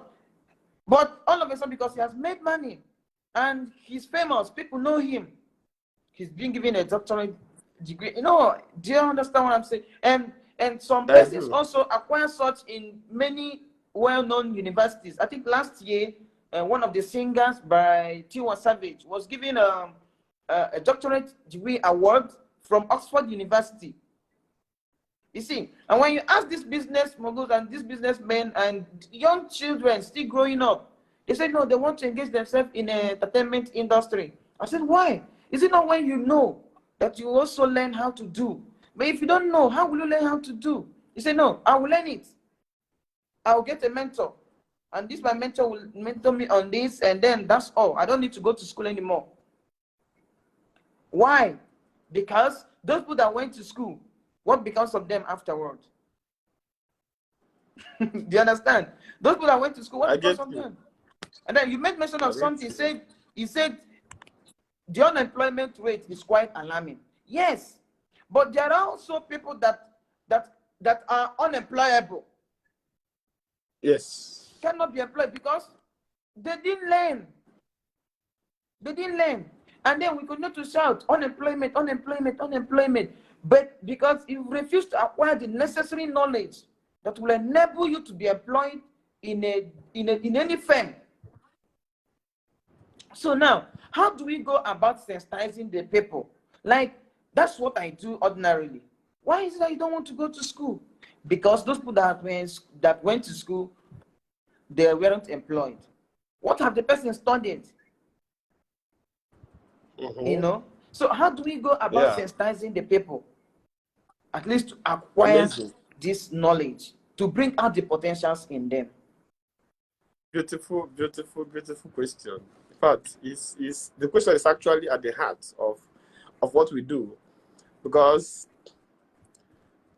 if people are beneficiaries, are supposed beneficiaries to something, but they do not know that this is actually what to benefit them from, then is not a good way to go. Let me buttress further. I'm not having a challenge with giving Obi Kabana PhD and all that, because I found out that education is much more than schooling. So he may have done programs here and there and learn more than we do know. So, but that is on one side. My challenge now becomes a question whereby you see a young boy, a teenager, 12 years, who wakes up. What do you want to be when you grow up? What do you want to do with your career? I want to be a Yahoo boy. Why? Because he sees the phenomenon of Yahoo as the easiest, quickest, simplest way to make money. Okay, without knowing that this is actually a straight path to hell, to career death, and to life wasting. So they don't. The challenge has become how do we get these young people at the tender age, and that's why we started school sensitization, those kind of going to different schools, and beyond that, I tried as possible to use the church as a means to broadcast this message. Of course, the media is there already, but even the media, we know that rare of them use their devices to check such quality and qualitative channels or like yours. What they normally go is to go and watch TikTok, which is not bad. TikTok is not bad anyway. It's just that what do they watch in the TikTok? They focus on watching areas where that add no value to them. Some of them go and watch nudity and all whatnot. So it becomes a very terrible orientation. So coming to the media, the space is not safe.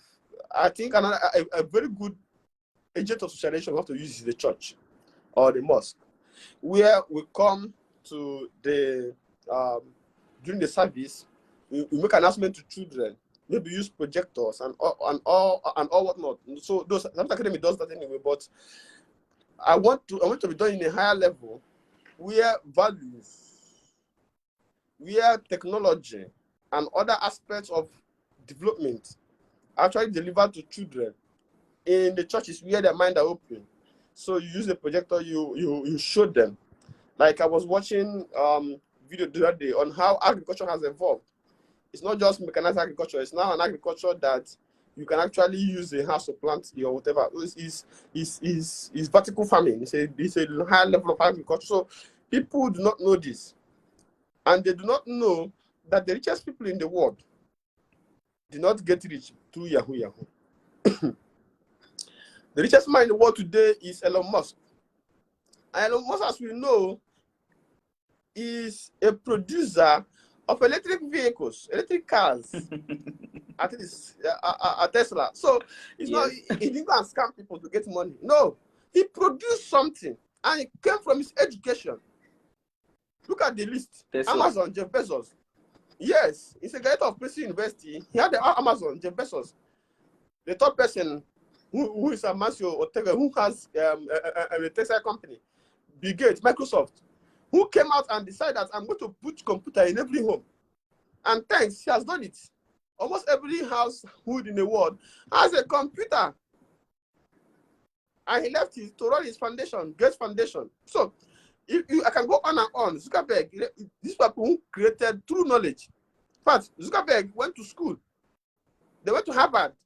Harvard is one of the best universities in the world, if not the best. In some rankings, it is the best university in the world. Harvard University. That's where Bill Gates went to. That's where Zuckerberg went to. That's where Barack Obama went to. To the Elizabeth, that's where he went to. Franklin, that's where the best, number one. Yes, number one. It's number one. It's not, there's no argument there. So this is where all these folks went to. They did not become rich or successful through quick get rich syndrome. Okay, like I said, the salvation lies in education. So we have to keep sensitizing them. Use all means and available means to get to these children. All available means. If to this example, this thing you are doing now, find a way to, even if it means boosting the video, find out to make sure that it reach more audience to the social media. Of course, with what I'm doing too, find a way to ensure that we enroll more children on board. To tell them that child labor is not the easiest means. You know, a child is already off to go and learn, like say, to go and learn skill, to go and make it and everything. The worst is when they try to make it through entertainment. Because they don't know the rudiments of entertainment in the first place. The entertainment is just about everybody now is trying to be a jester or a joker or a comedian or whatever online, because they see it as what gathers many likes, what gathers followership. So who then will save the country if all of us become entertainers? That's why I unashamedly answer a teacher, because I have to make sure I tell the young ones to take charge of their future. So, yeah, school is another agent of socialization, so you have to find a way to ensure that we bring back quality education back to the schools. So you find a way to ensure, that's one of the things I like about Peter Obi, Governor Peter Obi, the former governor of Anambra State. When you came to Anambra State, every young man in Anambra State, young children are only going to learn trade. Igba boy, the Igbo entrepreneurship system, that's what they focus more on. But he came and said, no, these people must return back to schools. But what is the problem with the schools in the first place? The schools are unqualitative. So he funded the schools, returned them back to the churches who are more inclined to quality education. And then, before you knew it, from 26th in WAEC, they became number one before he left. And I still enjoy the dividends till tomorrow. So you have to use all available means. Church, school, and all the different areas and methods and modes of socialization has to be deployed to ensure that we sensitize these young ones. And though I wish my friend would go become.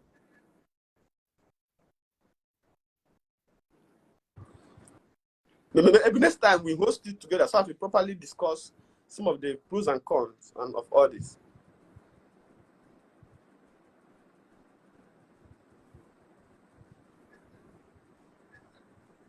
Yes. He got a call. I think he's busy with work, and he got a call. Okay. And he left. I think he will still come on. Maybe we still have to discuss some topic together next time. Yeah. Next time, yeah. So thank you very much, Sir Peter Low. A co-teacher. You're a teacher. I'm a teacher too. A teacher is a discipline I've longed to be, and it's something I enjoy. I enjoy being a teacher, and the zeal to being a teacher has always been there. And yes, we're co-teachers. So, and I thank you very much. And I will repeat what you said: seek ye the kingdom of education, and every other thing will be added unto you. Thank you very much, Sir Peter Lowe, for that. And after this, Sir Peter Lowe is going to drop his contact, although he's just doing what he's doing. He's not requesting for any assistance or any help. But if you wish to assist him, embark on he had already embarked on it, to continue with that line he has told, establishing schools to help bring the young children their potentials, to help bring the potentials in young children, and then to help those poor ones that do not have the means of education to access education. If you wish to assist him, he's going to drop his contact here. Just call him on phone. He's on WhatsApp, he's on Facebook, he's always on, his data is always on. So you can call him, you can chat with him. If you have a way of assisting him or a way of advising him, you can just share it with him. He's a teacher and a mentor too. He has written so many books. After this, he's going to drop some of the link to his books. He has authored so many books. He will drop the link to his books. You can go online, read them. You can also buy, because he publishes under Amazon. You can also buy from Amazon. It's a way of assisting him. And I think the dividends of those books is what he's using to help the poor people, the poor masses. So you can assist him. Like I said, he was once incoming, and then he's still incoming. And then, like he just said, someone who is also aspirant to become one of the leaders in Nigeria has done something meaningful in education sector, and he's into education. So how would you now expect him not to follow up with someone that is in line of education? So he's just by that saying that everyone should be obedient. No, if you are not obedient now, by now, if you're not obedient, it means you don't want the success of the nation. You don't want the nation to grow and develop. And by development, we talk of education. So if you still want education to thrive in the country, and if you still want development to be at the apex, the way it's supposed to be, you have to be obedient. You know, yes. Because I chose this education so that he will speak on it, because he's a teacher. If I had allowed him to discuss politics, he's also into politics. He's politically inclined. He's an honorable member. So if you see him talking about PVC, permanent voters card here, you will think that he was once a member of INEC or INEC members. So he does well so in that area too. So please, his contact is showing on the screen. Just please call him or send him a message on WhatsApp. Assist him the much you can. What he's doing is something that is very good. Something all hands must be on deck to assist him. At least this is something genuine. It is not something you say, oh, if we give him money now, is he not going to eat them? He's not eating your money. He's not like that. He's into mission. A mission of bringing the potentials out from the young ones, the young children. So copy the number from your screen, call him on phone or send him a message. Then next thing I plead with you, because we want this message to go around the whole world. We want everyone participating in politics, every one of them aspirant to listen to this. If eventually any of them emerges as the leader, let the person know that education is paramount to development. Like he's just said, education is sine qua non to development. So when you remove education from development, no nation, no country will develop. So that is why you have to share this message. Please, it's an appeal. You just have to share this message. Share it, comment, like. Even if it has taken much time to this, about 2 hours now, but even if you just make out time to listen to this, share the message. And then let people watch it and let it reach to appropriate quarters. What we want is a qualitative education. If there is a qualitative education, just as Sir Peter Lowe said, there will be no terrorism. Because when you are idle, when the mind is idle, when the mind is not engaged into something meaningful, the mind turns to engage in something negative. So when you engage the mind to something constructive, then there will be nothing like corruption and terrorism. But when you continue to bring a tide up from a poor background where there is nothing like education. And then from first year, second year, third year, fifth, till 20th year, he has no, or he or she has no means of educating the mind. What do you think of that person? He or she makes use of what he or she sees in the society, what comes before him or her, and afterward, that's what the person uses. So we really want to eradicate corruption. We really want to eradicate terrorism. We really want to eradicate poverty. Let us embrace education. That is what Sir Peter Low has just intimated on today. And then I think he has really touched the core aspect of development. And that's why I plead with you. Share this message, and then let it reach to everyone. Let it reach to everyone, especially the aspirants. Let it reach to them, and then encourage your friends to follow my page. Like I said before, this page is not arbitrary. There is nothing negative about this page. We are just here to educate ourselves. We want to learn. That's why I try every now and then to bring one or two persons to speak on a particular topic. So just share and then invite your friends to follow my page. And then if you feel you have something you would like to share to us, you want to contribute on something, feel free. We'll bring you live, then we discuss.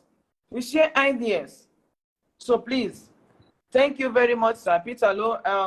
The first speaker actually wants to come online now. Let me try to bring him. Okay. Let me try to bring him. He has questions to answer. Yeah. I'll see you next time. Yes. So, Sir Peter Low, sorry, I want to ask you something aside of the topic you deliver. Remember, do not forget this. He said, from the scripture, it was written, or it's written, seek ye the kingdom of heaven, and every other thing will be added unto you. But Sir Peter Low has just said this evening, or this afternoon, or this morning, wherever you are, that seek ye the kingdom of education, and every other thing will be added unto you. Please, let's follow this.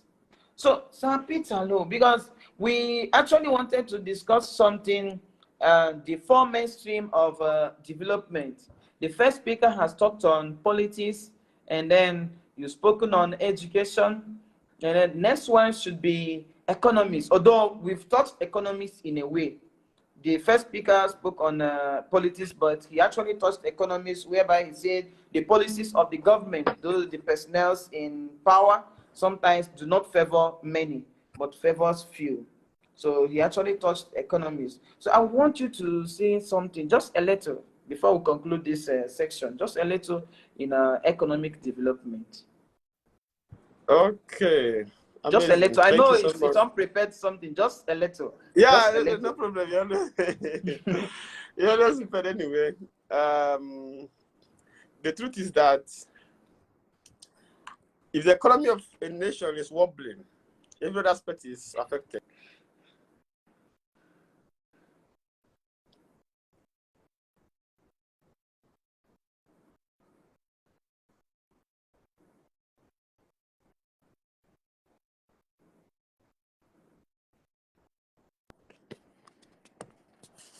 Okay. Are you back? Are you back now? Yeah, seems you have network issue. Hello? Okay. Yes. Okay, can you hear me? Good. So, if the economy of a country is wobbling, okay. If the economy of a country is wobbling, then every aspect of that country will have a problem. As they used to ask in America, yeah, I can hear you. Is the economy stupid? Is the economy, because they know that once you attack the economy of a country, you lead to internal insurrection. People will be dissatisfied, and then they will try to overthrow the government of the day. And so with regard to that, there are simple ways to solve the, in fact, economy came from the Greek word oikonomos, or economia, which if you break it into two, it is oiko, meaning household, norms, meaning norms, rules, regulations, means household rules. It means how do you manage your household? So when we talk about a national economy, it has to do with how do we manage the nation's resources for efficient and effective citizenry and growth, happiness, and joy. So, and like I said before, the easiest way to do this is to ensure that that there should be a shift from a consumerist economy to a productive economy through investment in human capital and, of course, social sectors like education, health, in order to improve the productive capacity of the people.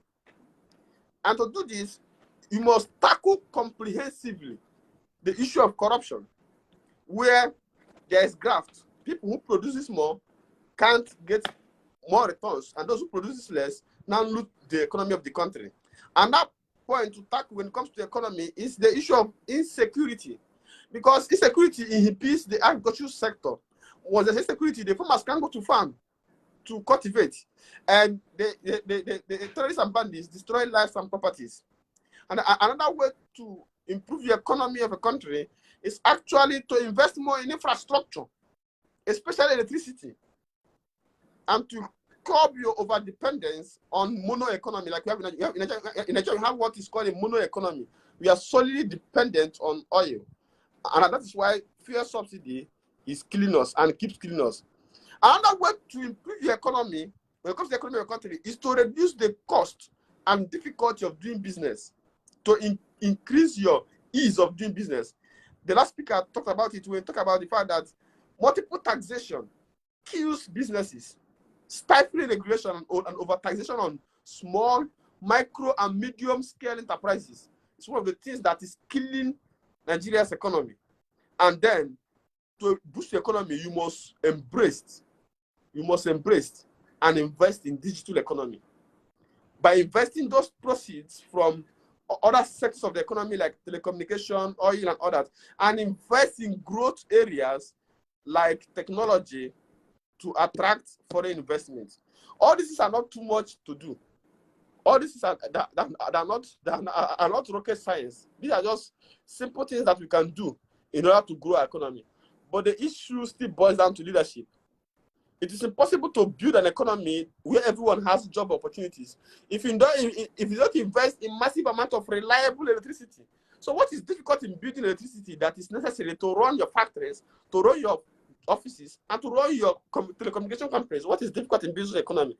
But in Nigeria, we keep doing it, we keep postponing it to the point that we have come to a situation whereby our economy is on life support. Even the oil itself is not working. Our refineries are not working. The private sector is not working. Nothing is working because the economy is more or less dead.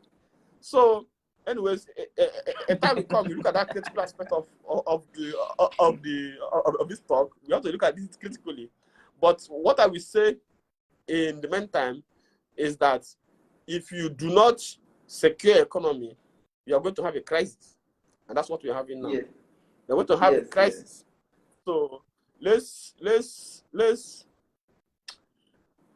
metamorphose into the global knowledge economy to see how it's working. So, but I will do justice to it next time. Let me attend to one or two things for today. But when I come next time, I will do justice. If you want me to talk about economy, I will do justice. I will have to bring the whole statistics, how it is, the areas we need to invest. All right. The places we need to put the necessary resources, and then you see the results. So don't worry that my brother away. Yes, yeah.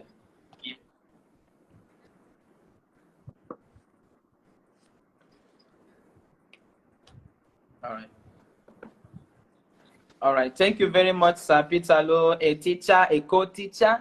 Thank you very much for coming on our live show today. I thank you most especially, and you are one of the personnel I hold in high esteem, and you are not just a friend but a brother to me. So I thank you very much for this. And next Monday we shall be coming live again. I will still communicate to you our topic, and I wish to use this medium to invite you again on our live broadcast next week, Monday.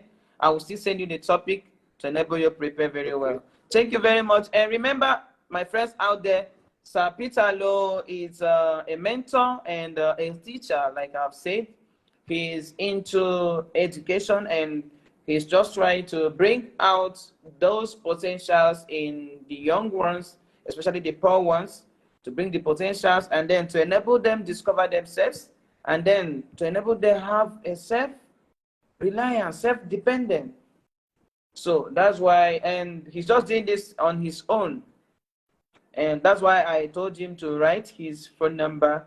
Please copy the phone number, call him. Anything is an assistant. Your words of encouragement is an assistant. If you have something, material aspect of assistance, that's very good. Assist him the much you can. What he's doing is something, I think, is something not quite easy to do, but he embarked on it. And I know the Father, the God who he serves, and then who has instilled that into his mindset to establish such mission, will not fail him, and then he will still replenish him abundantly. So please make out time to call him, either to encourage him or to assist him. And then next time, don't forget to bring out your pen and paper. You see my own pen and paper. You see everything filled up. so that you make out things from. He speaks a lot of grammars, just because today he decided to soft pedal and then break everything down to the. So thank you, Sir Peter, for coming on our live show today. I seriously wish to bring you again. So I request you, Sir Peter, to just share this on your timeline and encourage people to view and then comment, and then send how do I say it? Invite their friends to follow my page. Invite their friends to follow my page. We are just here to educate one another. And then let's share the message across the globe and let it get to the people meant it to be. So remember, seek ye the kingdom of education, and every other thing will be added unto you.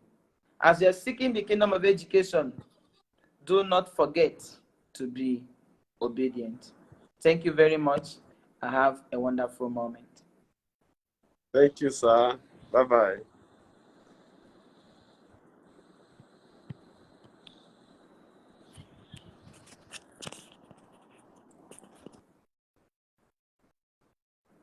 Bye.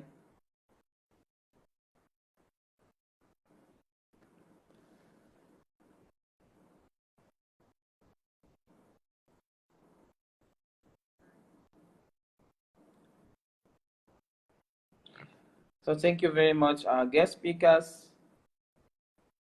You have really touched the core aspect of development. So to my viewers out there, please share this to your timeline, share it to your friends, let them hear the opinion of people. And then remember, every Monday we shall be going live to discuss important issues. Thank you very much for following us this far. Thank you very much for sharing and commenting. And thank you very much for inviting your friends. You're going to get this on our YouTube channel. You can subscribe to our YouTube channel. You'll see it on our timeline. Subscribe to our YouTube channel and then invite your friends to subscribe also. Thank you once more. I have a nice moment. Remember to be obedient. Always be obedient. Goodbye.